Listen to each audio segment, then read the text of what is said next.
नमस्कार साथियों, गौरव ज्ञान धारा में आपका स्वागत है।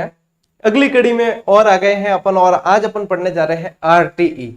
वैसे आरटीई लगभग 1 साल पहले मैंने पढ़ाई थी इसी चैनल पर और उसमें मैंने बहुत शॉर्ट एंड स्वीट तरीके से सारी धाराएं याद करवाई थी। इसकी सारी की सारी 38 धाराएं याद करवाई थी।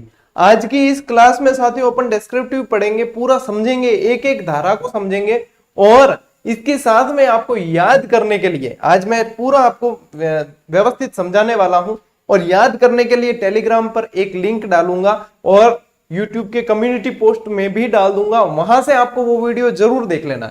उसे 1.5 लाख विद्यार्थी देख चुके हैं और जिसने देखा है मैं ये दावे के साथ कह सकता हूं कि उन्हें वो चीजें याद हो गई है।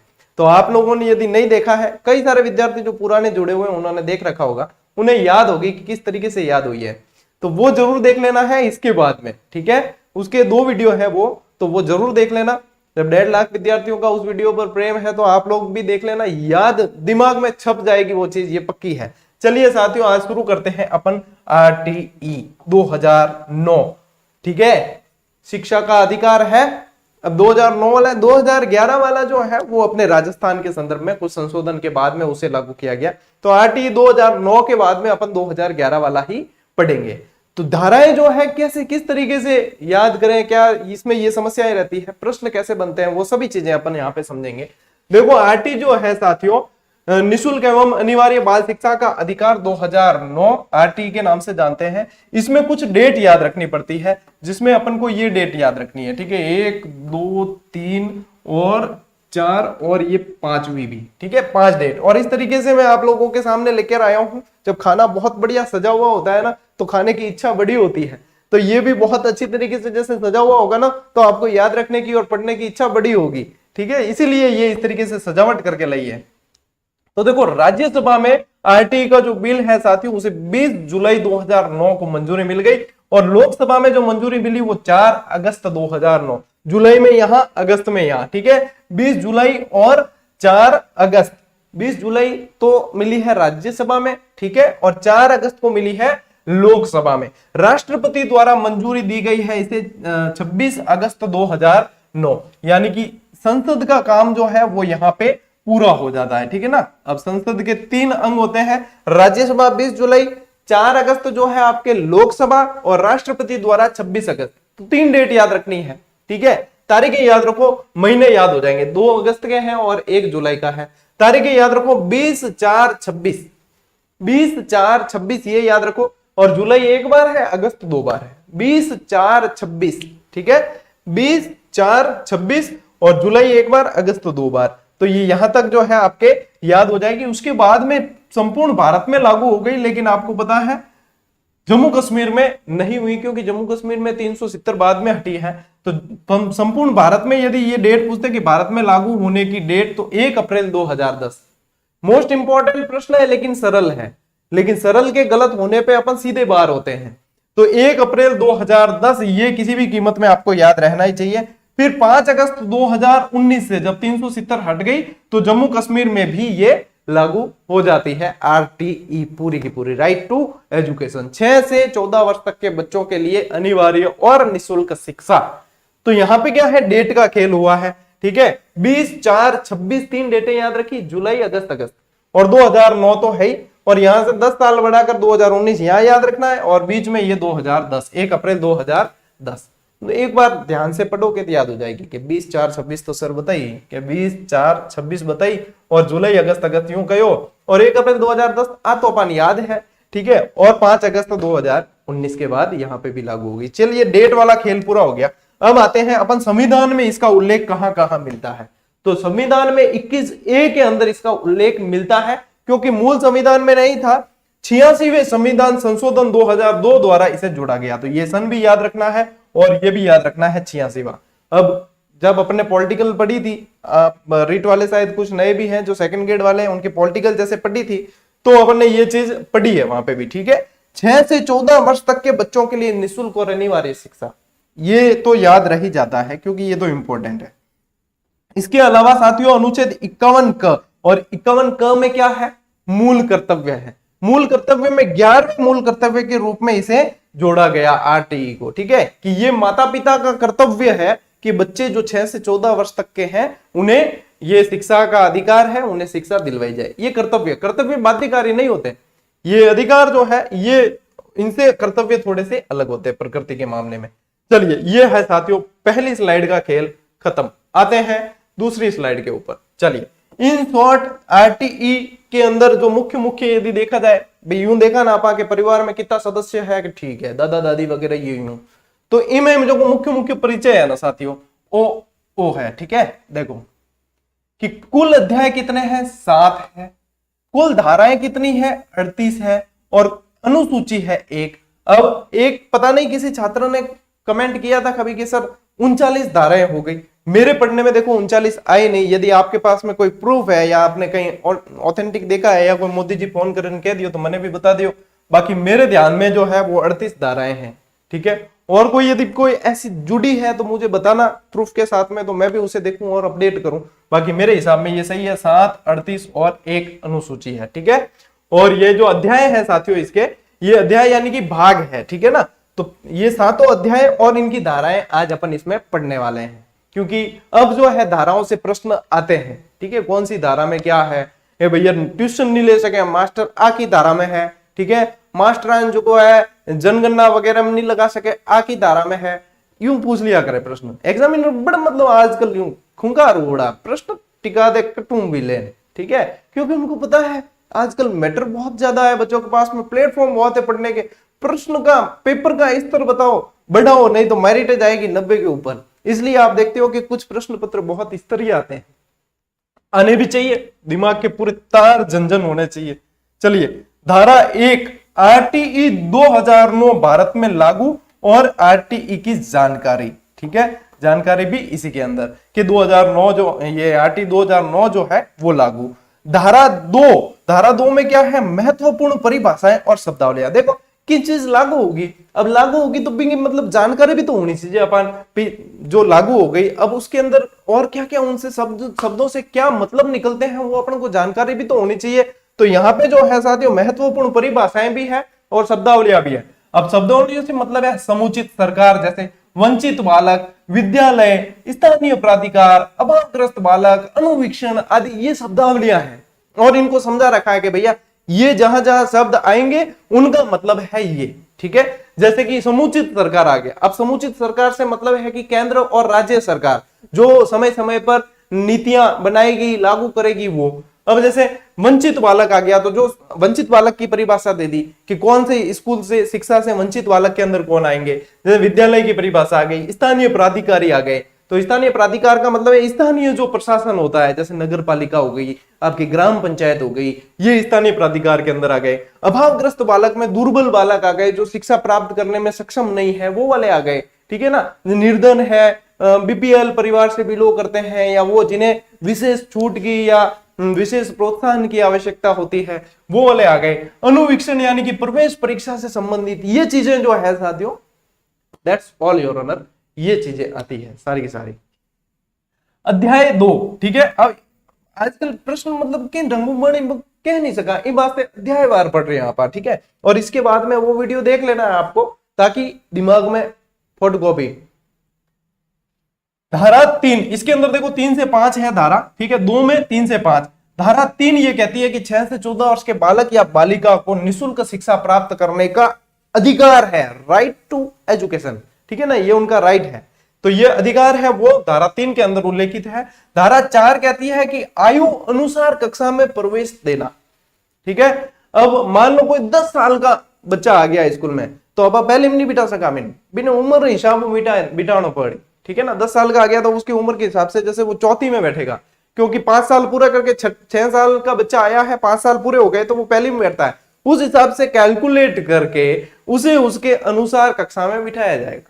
कि फलानी और सर एडमिशन करना है, फलानियों आयो है कि फलानिया कितना साल रो है तू, कि फलानियों कह के सर मैं 10 साल रो, 10 साल रो, तो हेडमास्टर साहब कैलकुलेट करी 10 साल रो है, पहले में तो नहीं बैठा तू, तो डोकरो देगी कि पहले में बैठी, तो छोटा छोटा टाबर पहले में तो मोटो देगी, तो थार में भी हीन भावना आ जाएगी, बच्चा वे बिदक जाए। तो इसलिए जो है उसको बिठाया जाएगा उसके कक्षा अनुरूप। लेकिन कक्षा अनुरूप बिठाए, समस्या ये है कि अब वो पहली के भी लायक उसकी जो मानसिक बुद्धि है वो तो मतलब है नहीं, वो फिर ग्रहण कैसे करेगा। चौथी में मारसा पड़ा रही पाठ धरा धड़ और बिना ऊपर हो जाए, तो इसके लिए जो है वो ब्रिज कोर्स की व्यवस्था होती है, ठीक है ना। ब्रिज कोर्स कहते हैं जो उसको मतलब ये बेसिक जानकारी देगी, उसे ब्रिज के रूप में काम करेगी, जो पहली से चौथी के बीच में ब्रिज का काम करेगा। ये ब्रिज कोर्स की व्यवस्था करवाई जाती है, ठीक है ना। ये रहता है डायरेक्ट मतलब दे रहे हैं प्रवेश तो कुछ ना कुछ तो व्यवस्था होगी। धारा 4 कहती है आयु के लिए, ठीक है ना। धारा 4 के अंदर आयु अनुसार कक्षा में प्रवेश। धारा 5 क्या है, प्रारंभिक शिक्षा पूर्ण करने तक अन्य विद्यालय में स्थानांतरण का अधिकार है। भाई धारा 5 ये है कि फलानियों ने एडमिशन ले लिया है, ठीक है, चौथी कक्षा में फलानियों को टारगेट करूंगा, कोई फलानियों नामरत नहीं है रहे मैं रही बोल जाए, फलानियों ने एडमिशन लिया है, ठीक है। अब फलानिये के मदर फादर जी को है बैक खेत वाला है और खेत दूसरी जगह ले लियो, तो फलानियों दूसरी जगह जाए, यूं तो है नहीं कि वो भाई 20 किलोमीटर बाद यूं आ रही है फलानियों के ई में एडमिशन ई में आए, तो यानी कि वो जाना चाहता है तो उसको रोक नहीं सकते, उसको टीसी देनी पड़ेगी, वो मांगते हैं टीसी तो देनी पड़ेगी। अब कई विद्यालय जैसे होते हैं ना, तो आरटी ऐसा नहीं कि सिर्फ गवर्नमेंट में लागू होता है, आरटी प्राइवेट के लिए भी है। कई विद्यालय ऐसे होते हैं कि फीस बाकी है फलानी की, तो फलानी की फीस बाकी है मैं टीसी कौन दा, ये नहीं कर सकते, आपको रोकने का अधिकार नहीं है, आपको स्थानांतरण का उनका अधिकार है, वो लेकर रहेगा, ठीक है। चलिए ये बात हो गई साथियों, ये धारा 5 के अंदर, ठीक है। अध्याय 3 के ऊपर आ जाते हैं अपन। अध्याय 3 में है धारा 6 से 11 तक। धारा 6 ये कहती है कि समुचित सरकार का दायित्व, अब मैं समुचित सरकार बताऊंगा नहीं आपको कि क्या होता है, मैं बता चुका हूं। समुचित सरकार का दायित्व है कि वह समय स्थान व परिस्थितियों के अनुसार विद्यालयों की स्थापना करेगी। समय स्थान परिस्थिति यानी कि कहने का मतलब यह है कि इसमें दायरे क्राइटेरिया फिक्स किया हुआ है, उसमें यह है साथियों कि जैसे कक्षा 1 से 5 तक है, ठीक है ना, कक्षा 1 से 5 तक जो है वो 1 किलोमीटर दूरी के अंदर स्कूल होनी चाहिए, 1 से 1.5 मान सकते हो, और 6 से 8 तक जो है वो 2 किलोमीटर के अंदर होनी चाहिए स्कूल, ठीक है ना। ये प्रावधान जैसे कि इसके अनुसार स्कूलों की व्यवस्था होनी चाहिए। बच्चे छोटे होते हैं, उन्हें ट्रांसपोर्टेशन भारी पड़ता है, इसलिए ये व्यवस्था होनी चाहिए। ये समुचित सरकार के इस अध्याय 3 के अंदर दायित्व ही है, समुचित सरकार के, स्थानीय प्राधिकार के, माता पिता के, ये सब दायित्व है कि फलान जी नो करनो, ढिकण जी नो करनो, दायित्व बता रखा है, ठीक है ना। चलिए मेरे साथ में मारवाड़ी बोल बोल के कई पंजाब हरियाणा यूपी वाले भी मारवाड़ी सीख गए, हालांकि मैं कोई इतनी कलिष्ठ मारवाड़ी नहीं बोलता हूं, मैं ऐसी बोलता हूं जो बिल्कुल उनके भी सिमिलर ही होती है, वो सीख जाते हैं, ठीक है ना, कोई दिक्कत नहीं है, याद हो जाएगा। धारा 7 केंद्र और राज्य सरकार का वित्तीय अनुपात, 7 फेरों के सातों वचन प्यारी दुल्हनिया भूल न जाना। अब यहाँ पे 7 फेरों का सातों वचन मेरे को एक जने ने पूछा था, जब किसी मास्टर ने पूछा था कि विवाह का मतलब क्या होता है, तो एक मेन मतलब किसी ऐसी जगह पे पूछा था जहां पे और भी स्टूडेंट थे, तो विवाह का मतलब क्या होता है, अब हमारे दिमाग में दिमाग उल्टो दौड़न रुको, हम जितने में एक जनों कहे कि सर विधिवत रूप से वहन करना, मैं क्यों सर वित्तीय वहन करना क्या वित्तीय वहन कैसे सर, वित्त खर्चो तो बड़ी ना, टिकी टिपका लिपस्टिक ए चीजा भी तो लानी पड़ी, तो अपर वित्तीय वहन भी तो करना पड़ी, खाली विधिवत तरीके से वहन करने से क्या होगा, जब टिकी टिपका कम पड़ जाता तो अपर जीड़ों पर दुश्वार हो जाएंगे, तो क्या वित्तीय वहन। यानी कि आपको क्या याद रखना है कि वित्तीय अनुपात इसमें दे रखा है, किसका किसका दे रखा है, धनी लुगाई दोनों दे रखा है, ठीक है, केंद्र और राज्य दोनों का दे रखा है, 60-40 वित्तीय अनुपात होगा, ठीक है। और पूर्वोत्तर राज्यों के अंदर 90-10 है होता है इसका, ठीक, यहाँ पे 60-40 है, पूर्वोत्तर के अंदर 90-10 होता है, ठीक है। चलिए साथियों धारा 8, धारा 8 है समुचित सरकार के दायित्व, ठीक है, समुचित सरकार के दायित्व ऐसे भी आपको बताए हैं, ठीक है। चलिए धारा 9, धारा 9 है स्थानीय प्राधिकार के दायित्व, और धारा 10 है माता पिता के दायित्व। अब इनके दायित्व क्या होने चाहिए वो इतनी डिटेल में अपन नहीं भी जाएंगे ना तो भी चलेगा, क्यों, क्योंकि ये भी यदि पूछ लिया ना तो ये भी डिटेल में, ये कोई हाँ हो मतलब ऊपर ऊपर पूछे उड़ो कौन है, धाराओं में से प्रश्न आया यानी कि वो डिटेल ही है, ठीक है। अब यहाँ पे जो है अपन याद कितना रख पाते हैं वो मैटर करता है। मैं इसीलिए कहता हूं कई विद्यार्थियों को कि जब पुस्तक चयन करते हो ना कोई भी, तो वहां पे ये देखो, जरूरी नहीं है कि भाई गौरव सिंह जी सर ने लिखी है वही लेनी है, मैं मना करता हूं सबको, जब आपको लगे तभी, लेकिन कोई भी लेते हो वहां ये देखो कि अपन इसको रिवाइज कितनी बार कर सकते हैं, ठीक है ना। मैटर तो अथाह है और अथाह मिलेगा आपको। आपको लगेगा अरे यार ये मैटर तो बहुत बढ़िया है, घर लेके चलो इस किताब को, और घर लेके जाके एक चैप्टर पढ़ा, दूसरे चैप्टर में तो बगाइयां ठोके, ऊंग आने लग जाए। मतलब यहाँ पे जो है दायित्व बताए गए। चलिए अपन वापस इस पे आते हैं, बैक टू। तो माता पिता के दायित्व है यहाँ पे। ये मेरे कहने का मतलब है ये भी डिटेल ही है, ठीक है ना, ये भी डीप है। इतना याद रख देते हो कि ये तो हमें बिल्कुल कंठस्थ है, इसके बाद में आप आगे बढ़ सकते हो। जब ये याद नहीं है और आप कह रहे गोते लगाओगे तो वापस आ नहीं पाओगे साथियों ऊपर, ठीक है ना, इस चीज को समझना थोड़ा। धारा 11 कहती है 3 से 6 वर्ष तक के बच्चों को की शिक्षण व्यवस्था। अब 3 से 6 का मतलब क्या है, यहाँ 0 से 6 भी कह सकते हैं अपन। अब 0 से 6 में यह है कि 0 से 3 तक तो वो पढ़ेगा नहीं, लेकिन 3 साल का हो गया तो आपको पता है प्ले ग्रुप वगैरह में जाता है। तो सरकारी स्कूल हो तो प्ले ग्रुप वगैरह, अब जैसे नई राष्ट्रीय शिक्षा नीति में तो होंगे, लेकिन सरकारी स्कूल है तो आंगनवाड़ी जो केंद्र होते हैं उनपे ये सुविधाएं होती है। बच्चा आंगनवाड़ी के अंदर वहां उसके अंदर दाखिला ले लें और उसके बाद में वो अपनी जो है सीखे एक्टिविटी, क्योंकि वहां पे भी जो है टीएलएम बहुत मौजूद होती है तो उससे सीखे। तो ये किस में दे रखा है, 11 के अंदर। अध्याय 4 12 से 28 तक, और सबसे बड़ा अध्याय भी यही है, ठीक है ना, ये अध्याय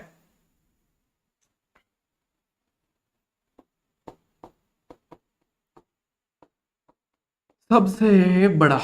धारा 12 से शुरू करते हैं। धारा 12 कहती है कि निजी शिक्षण संस्थाओं में 25% सीटों पर दुर्बल वर्ग को प्रवेश। अब दुर्बल वर्ग यानी कि निर्धन, जो बीपीएल वगैरह होते हैं ना, उनके लिए है कि प्राइवेट स्कूल है, मान लो प्राइवेट स्कूल में पढ़ाना चाहते हैं, लेकिन प्राइवेट स्कूल वाला मना कर दे कि नहीं भाई फीस भरो इतनी, यूं अब फीस कटू दे इतनी 20 25 30 50 हजार तक, नहीं तो आप फीस नहीं ले सकते। आपको जितनी कुल सीटें हैं पहली कक्षा की उसके 25% पर आपको इनको एडमिशन देना पड़ेगा। और एडमिशन खाली पहली के लिए नहीं है, वो मतलब पूरे 8वीं तक के लिए चलेंगे, ठीक है ना। तो ये है, मतलब एडमिशन तो पहले मिलेंगे, लेकिन वो जो आरटीई के तहत जो एडमिशन हुए हैं वो पूरी 8वीं तक की शिक्षा ग्रहण करेंगे। कहने का मतलब ये है। तो 12 दूनी 25, क्या ओ क्यों पाड़ो लायो गुरु जी, ओ अपार पाड़ो है, 12 दूनी 25 है, ठीक है ना। 12 दूनी 24 कौन है, 12 दूनी 25 है, क्योंकि हमें याद 25 रखना है, ठीक है। 12 के अंदर क्या है, 25% सीटों पर दुर्बल वर्ग को प्रवेश है। 13 में प्रवेश के समय कोई शुल्क या परीक्षा नहीं लेना, ठीक है। न तो बच्चे की और न अभिभावक की, किसी की भी बकरी डिब्बे में डालने का अधिकार नहीं है। किसे नहीं है कई जना हंसे, मैंने खुद नहीं हंसो आ गया कि मैं ये किस तरीके से, कई जना मतलब कोई अगर, हालांकि इशू बनाने जड़ो कोई है कौन कि इशू बनाने से कि ये कैसा शिक्षक है, ये कैसे पढ़ाता है, ये बकरियों डिब्बे में डाल कर पढ़ाता है। करो भले की अपन और फेमस हो जाओ थोड़ा, और के फर्क कौन पड़ा है, ठीक है। अपने कुल मिला के मकसद है बच्चे मतलब विद्यार्थियों को याद होना चाहिए, ठीक।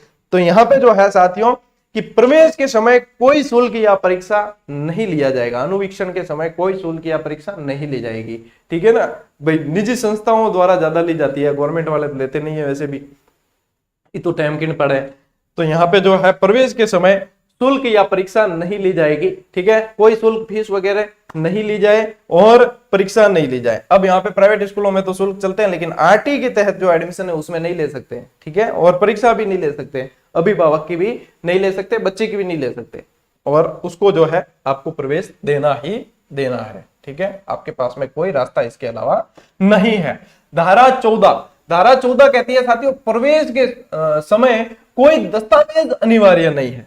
अब दस्तावेज मतलब यूं आधार कार्ड वगैरह मांग सके, अड़ी कोई मतलब वो नहीं है, लेकिन अनिवार्य नहीं है कि भैया तेरे पास राशन कार्ड नहीं है, तेरे पास आधार कार्ड नहीं है, तेरे पास ये नहीं है, तेरा एडमिशन नहीं होगा, जा, यूं नहीं कर सके।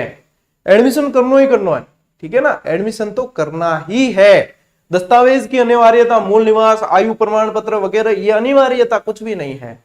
यदि आपको जरूरत महसूस होती है तो आप प्रमाण पत्र ले लीजिए, बाकी ऐसा कोई वो नहीं है, लेकिन यहाँ पे एडमिशन करना ही करना है। कुल मिला के क्या उद्देश्य क्या है इन चीजों का, इन चीजों का उद्देश्य है कि बच्चे किसी भी कारण से शिक्षा से वंचित नहीं रहे, ये चीज है। मूल क्या है, मूल ये है। अब उसके लिए अलग अलग धाराएं दे रखी है, हो सकता है इन धाराओं में और भी चीजें हो, लेकिन मैं सिर्फ वो चीज बता रहा हूं जो परीक्षा की दृष्टि से इंपॉर्टेंट है, क्योंकि मैं आपको विद्वान नहीं बनाना चाहता, ठीक है। मैं खुद ही विद्वान नहीं हूं और मैं बनाना भी नहीं चाहता। मैं चाहता हूं कि आप नौकरी करो, आप जो आपका टारगेट है उसे पूरा करो, आपके माँ बाप के सपने पूरे करो, उसके बाद भले आप विद्वान क्या विद्वान के बाप बन जाना, आपको मैं रोकने वाला नहीं हूं। ठीक है। धारा 15, प्रवेश की अंतिम तिथि 30 सितंबर। 30 सितंबर है, लेकिन वर्ष पर्यंत एडमिशन किए जा सकते हैं। मान लो किसी की परिस्थिति है वो 30 सितंबर के बाद आया तो आप मना नहीं कर सकते। वैसे प्रवेश की तिथि 30 सितंबर बताइए इसमें, लेकिन वर्ष पर्यंत आप एडमिशन के लिए यदि कोई आया है तो आप वर्ष पर्यंत, किसी की कंडीशन हो जाए ट्रांसफर करवा के कोई आ गया मान लो, तो उसको एडमिशन देना पड़ेगा। धारा 16 ये कहती है साथियों कि बालक का किसी स्तर पर ठहराव या अवरोधन नहीं होना चाहिए। ठहराव का मतलब क्या है? अब ठहराव के दो मतलब होते हैं। एक तो होता है कि विद्यालय में ठहराव होना जरूरी है, यानी कि विद्यालय में बच्चे का आना रुकना जरूरी है। ये कि यहाँ पे जो ठहराव शब्द आया है वो ये है कि एक कक्षा में ही ठहराव नहीं हो।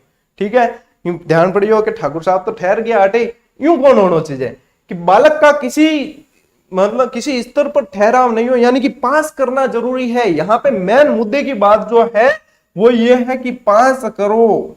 ठीक है, पास जरूरी है। ठीक है, ठहराव या अवरोधन रोकना नहीं है। फेल कौन कर सका थे, आगे पहुंचाना जरूरी है। ठीक है। धारा 17, बालक को शारीरिक और मानसिक दंड नहीं दिया जा सकता। धारा 17 ये कहती है कि आप किसी भी तरह का खतरा उत्पन्न नहीं कर सकते।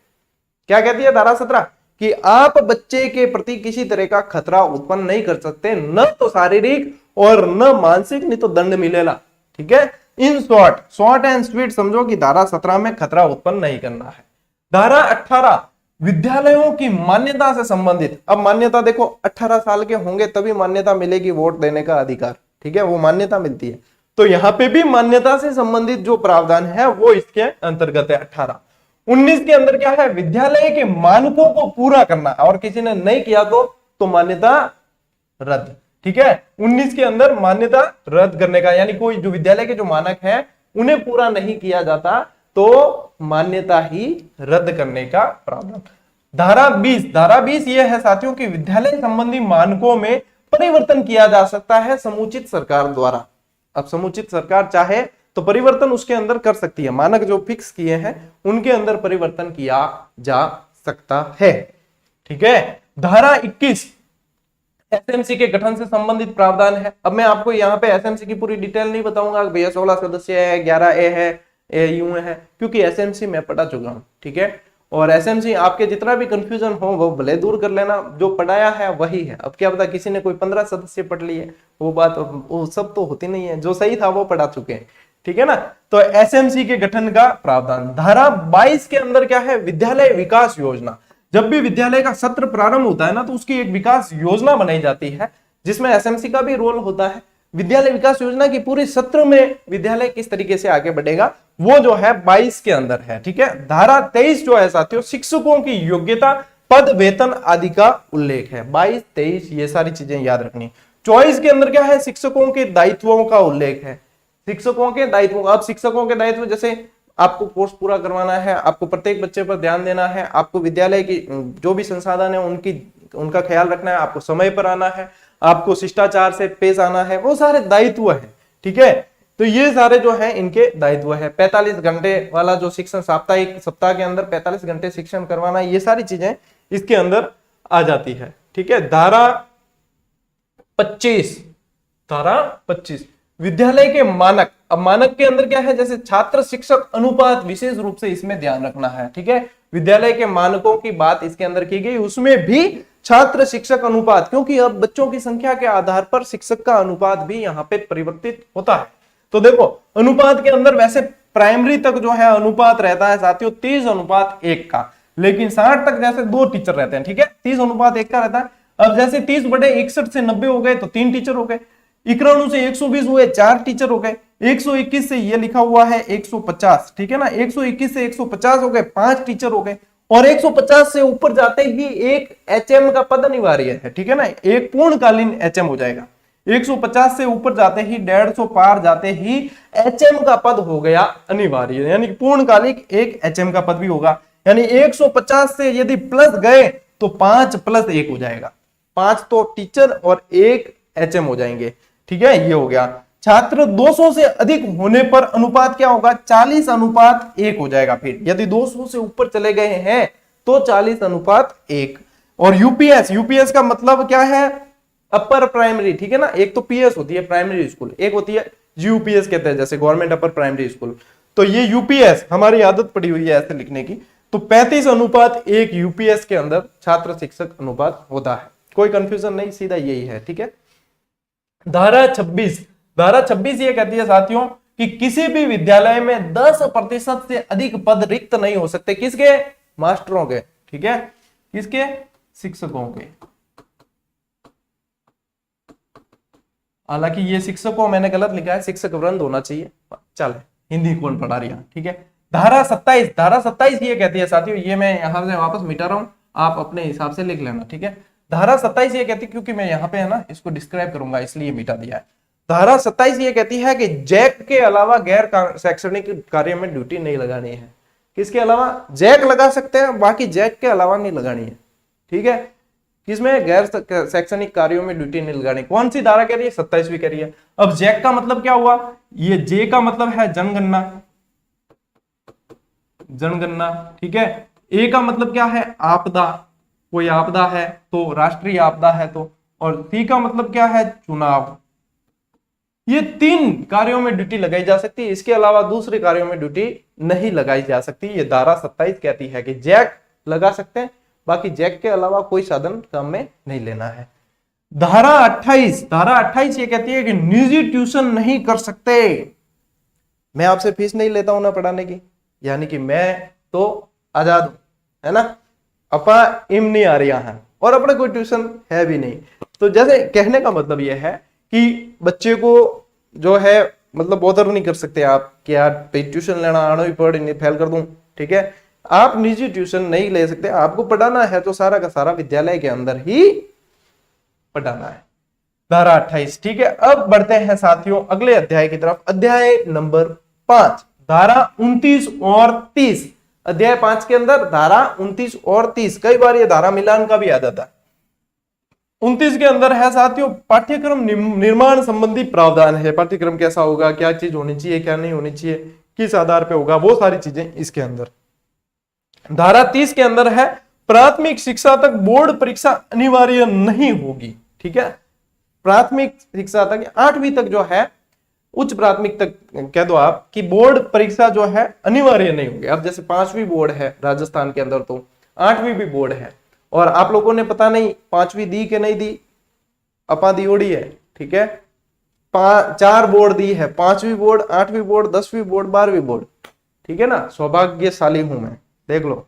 अब कई जनों में 1 डिग्री हली लियोड़ी है कि 5वीं बोर्ड वाली। तो ये 5वीं बोर्ड जो है ये शायद 2002 में 5वीं बोर्ड आई थी, जहां तक यदि कोई मेरे होंगे यहाँ पे कोई ना कोई है ना मिलने वाले कोई बीड़ू होंगे जरूर जिसने 5वीं बोर्ड दी होगी। तो 5वीं वो 1 साल के लिए हुई थी, फिर अब तो जैसे कर दी है, ठीक है, लेकिन वो 1 साल के लिए हुई थी और उसमें अपन थे, भाग्यशाली है, ठीक है ना। चलिए, तो ये 30वें के अंदर है कि 5वीं बोर्ड 8वीं बोर्ड नहीं होगी, ठीक है ना, ये इसमें प्रावधान कर रखा है। अध्याय 6 धारा 31 से 34। धारा 31 के अंदर है बाल अधिकार हनन की शिकायत संबंधी, यानी बाल अधिकार हनन संबंधी कोई है तो वो शिकायत दर्ज की जा सकती है। तो धारा 32 में क्या है कि जो शिकायत प्राप्त हुई है उसको निरीक्षण हेतु उच्च अधिकारियों तक पहुंचाना और उसके लिए अपील भी की जा सकती है। ये है इसके अंदर, यानी कि ये ध्यान रखना है कि धारा 31 से 34 तक है ना, ये बाल अधिकार संरक्षण से संबंधित चीजें हैं। धारा 33 जो है वो केंद्रीय सलाहकार परिषद का गठन करने का प्रावधान है और इसमें सदस्य होते हैं 15, राज्य वाले में भी 15 ही होते हैं, ठीक है। और धारा 34 जो है राज्य सलाहकार परिषद है जो इनकी मदद करेगी केंद्र की। तो यहाँ पे ये बाल अधिकार संरक्षण शिकायत कर सकते हैं, शिकायत ऊपर भेजनी है, अपील की जा सकती है, केंद्रीय सलाहकार परिषद होगी और राज्य सलाहकार परिषद होगी। ये धारा 31, 32, 33, 34। अध्याय 7 धारा 35 से 38 तक। अब 38 को जैसे अलग भी रख सकते हैं क्योंकि वो लागू करने और संशोधन करने संबंधित आता है, लेकिन अपन इसके अंदर पढ़ते हैं। धारा 35 जो है साथियों अधिकारियों को निर्देश देने का अधिकार है। अधिकारी जो है भाई निर्देश नहीं देंगे तो पता कैसे चलेगा क्या काम है, उनको काम करवाने के लिए यानी आरटीई के क्रियान्वयन के लिए निर्देश देने का अधिकार इनको दिया गया है।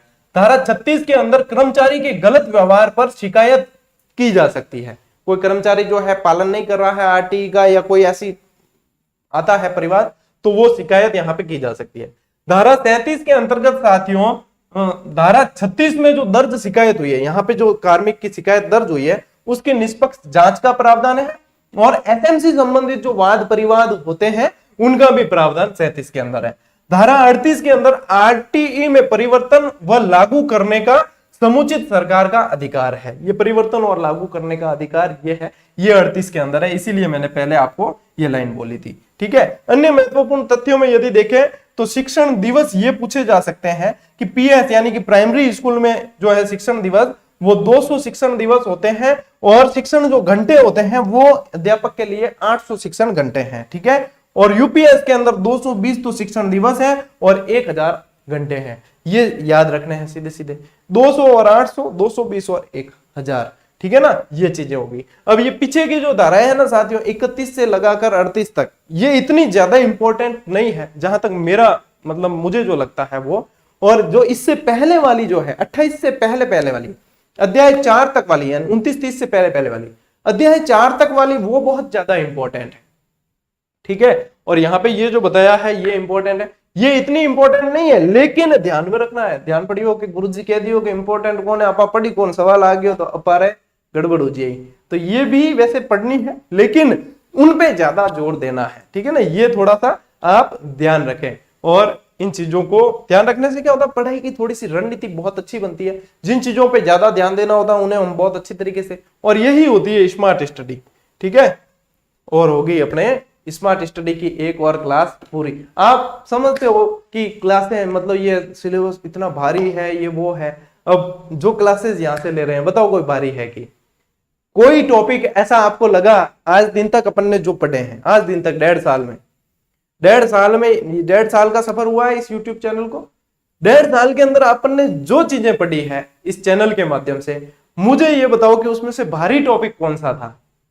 धाराएं हो, चाहे पवन तंत्र हो, चाहे वैश्विक पवन तंत्र, चाहे कुछ भी जो भी पढ़ा अपन ने, चाहे महाद्वीप है या कोई भी, तो जहां तक अपन ने पढ़ा है, मुझे मेरी जो कोशिश है वो यही रही है कि उसे सरल बनाया जाए, चाहे कोई भारी कहते हैं उसे भी हल्का किया जाए। तो जहां तक है कोशिश की जाती है। फ्लो में कई बार त्रुटियां भी होती है जिसको सुधरवाया भी जाता है टेलीग्राम के माध्यम से, हालांकि कोई इतनी त्रुटियां की नहीं होगी, वो 10-12 तो हो ही गई होगी, फिर भी 10-12-15 तक त्रुटियां शायद हुई होगी इस 1.5 साल के सफर में। लेकिन वो टेलीग्राम चैनल इसीलिए बनाए रखा है, कौन सा, ये यहाँ लिखा हुआ है, ये टेलीग्राम है ना, ये रहा टेलीग्राम चैनल, इसीलिए है जैसे ही त्रुटि पकड़ में आती है तो संशोधन करवा दिया जाता है कि भैया ओ फ्लो में गलत उगो थे, सही लिख दो जगली। लेकिन मैं नहीं करवा रहा हूं संशोधन, इसका मतलब क्या है कि वो सही है। ठीक है ना, फिर आपको दिमाग ज्यादा लगाना नहीं, क्योंकि वैसे ही क्लास आपकी जो आती है ना वो ठोक बजा के परख के सब जगह से 4-5 पुस्तकों से पूरा, और जो ऑफिशियल साइट्स होती है उनसे कंफर्म करने के बाद दी जाती है। लेकिन जब त्रुटि यदि होगी ना तो वो फ्लो में होगी कि फ्लो में अपन चल रहे हैं, और वहां पे जो बताना तो दिमाग में क्या चल रहा था और बता क्या दिया, वहां पे हो सकती है तो मानव है, मानवीय भूलें हो जाती है। लेकिन जो है टेलीग्राम से इसीलिए कहते हैं अपडेट रहे, जो भी सूचना होती है वहां दे दी जाती है। ठीक है साथियों, तो आप लोगों के लिए ऐसे ही प्रयास करेंगे, लेकिन आप लोगों को मेरे लिए निरंतर पढ़ना है और अपने माँ बाप के सपने पूरे करने हैं। मिलते हैं अगली क्लास में, अगले वीडियो में, तब तक के लिए राम राम, जय हिंद।